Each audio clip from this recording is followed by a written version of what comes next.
जैसे ये शिवलिंग आपने बनाया बालू रेत का, मिट्टी का, जो शिवलिंग का निर्माण करा है, उस शिवलिंग का निर्माण करने के बाद में आपके मध्य में जब आप शिवलिंग बनाते हो घर के अंदर हॉल में या मंदिर में, तो ऊपर कोई कुंडी वगैरह लगी हो, पंखा लगा हो, उस पे से रस्सी बांध कर लेकर आकर इस फुलेरे को इस तरह से शिव जी के ऊपर लटकाया जाता है। इसको फुलेरा कहते हैं। ये भगवान शंकर का अखंड सौभाग्य देने का फुलेरा होता है, जिसको माता पार्वती जी, उमा, कात्यायनी देवियों ने इसका स्मरण किया। एक गोल होता है, गोल, चौकोर, तिरछा, जिस तरह से भी बनाना हो, पर शिव जी के ऊपर नीचे शंकर भगवान होते हैं। ये थोड़ा ऊंचा, जिससे पूजन भी आराम से हो जाए, इसको ऊंचाई की ओर लगाया जाता है, जिससे भगवान, जैसे अपन जलाधारी लगाते हैं, उसी तरह से इस फुलेरे को लगाया जाता है। तो इस फुलेरे में कहीं ना कहीं पत्तियों को भी लगाना चाहिए। माला के साथ में कोई आम की पत्ती हुई, अशोक की पत्तियां हुई, उसका भी स्मरण इसमें आता है महाराज, उसका भी स्मरण। जैसे भगवान देवाधिदेव महादेव का शिवलिंग का जब दर्शन हो गए सबको फुलेरा का, अरे जम के तो बोलो, हो गए ना। और जितने लोग आस्था पर सुन रहे हैं, जितने लोग फेसबुक पर सुन रहे हैं, अगर आपके स्मरण में फुलेरा नहीं हो तो उसका दर्शन अवश्य करिएगा।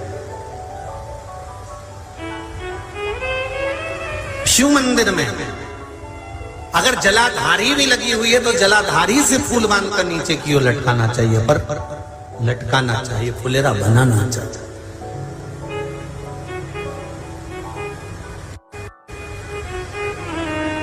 सात फल हैं फुलेरा। कितने फल हैं? 7। ध्यान दीजिएगा। पहला, फुलेरा जो नारी व्रत करती आती है और व्रत कर्म उसका चलता रहता है, उस व्रत कर्म के अंतर्गत मान लो किसी कारणवश बीमारी में, कोई गमी के अंतर, कोई सूतक सावड़ के अंतर्गत अगर नारी पूजन नहीं कर पाती है, पूजन नहीं कर पाई, और उसने केवल फुलेरे का दर्शन ही कर लिया, अपने पलंग पर पड़ी पड़ी भी फुलेरे का दर्शन कर लिया है, तो नारी को हरतालिका तीज के व्रत का फल प्राप्त हो जाता है। 7 फल हैं भगवान शंकर के हरतालिका तीज के फुलेरे का। पहला फल व्रत का मूल। दूसरा, यदि कोई नारी आई और उसके संतान नहीं, 10 साल, 8 साल, 5 साल, 6 साल, 7 साल, 12 साल, 15 साल हो गए, उस फुलेरे का मात्र स्मरण कर कर एक पुष्प भी उसने अगर हल्दी कुंकू का लगाकर उस फुलेरे का टच कर कर भगवान शिव के पावन चरणों में रख दिया है और विनती कर कर गई है, तो अगला फुलेरा वो खुद बनवाती है, उसकी गोदी में संतान आ ही जाएगा। अगला फुलेरा वो खुद बनवाएगी, के जाएगी, जीजी अगली बार फुलेरा मेरी तरफ से बनवा देना, मंदिर में फुलेरा मेरी तरफ से लगवाना, अगली बार जब तुम पूजन करो तो फुलेरा मेरी तरफ से बनवाना। ये फुलेरे का मान। तीसरा,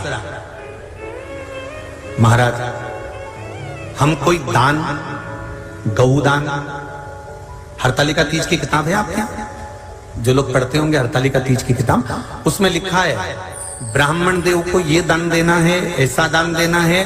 अब कोई गरीब है, कोई साधारण है, नहीं है किसी की कैपेसिटी, नहीं दे सकता, तो क्या होता है? तो कहा हम गौदान नहीं कर पाते, हम स्वर्णदान नहीं कर पाते, हम वस्त्रदान नहीं कर पाते, हम मुद्रा दान नहीं कर पाते, हम अन्नदान नहीं कर पाते, हम ये सारे दान अगर नहीं भी कर पाते हैं, तो शिव महापुराण की कथा कहती है तीसरा फल फुलेरे का है कि मात्र फुलेरे का दर्शन, स्पर्श कर लेने से सारे दानों का पुण्य फल प्राप्त हो जाता है। ये तीसरा फल फुलेरे। अब हरतालिका तीज का फुलेरे का चौथा महत्व है महाराज। चतुर्थ महत्व हरतालिका तीज के फुलेरे का है, जो कुंवारी कन्या हरतालिका व्रत करती है,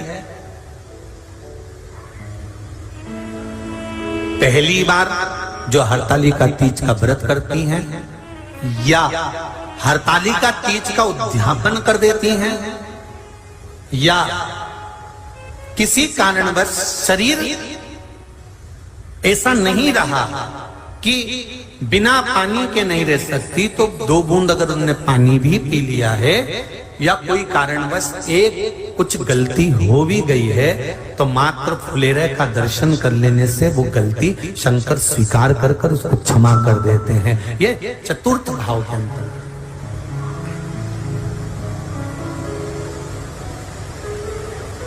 फुलेरे का अगला वर्णन करा गया महाराज शिव तत्व की ओर, शंकर भगवान की ओर।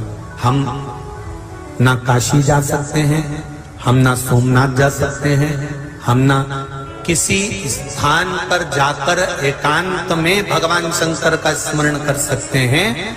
मान लो हमें एकांत में बैठकर शिव की भक्ति करना है, किसी मंदिर में किसी देवालय में जाकर भक्ति करना है, तो फुलेरे का मात्र दर्शन करने से, पूजन स्मरण करने से उस भक्ति का फल भी हमारे खाते में आ जाता है। और फिर अगला आखिरी का जो वर्णन किया गया है वो कहा गया कि पार्वती मैया गुफा में जाकर भगवान का भजन करती थी, शिव का स्मरण करती थी और फिर अपनी सहेलियों के साथ बैठकर शंकर का स्मरण करा, जिसका फल पार्वती को मिला।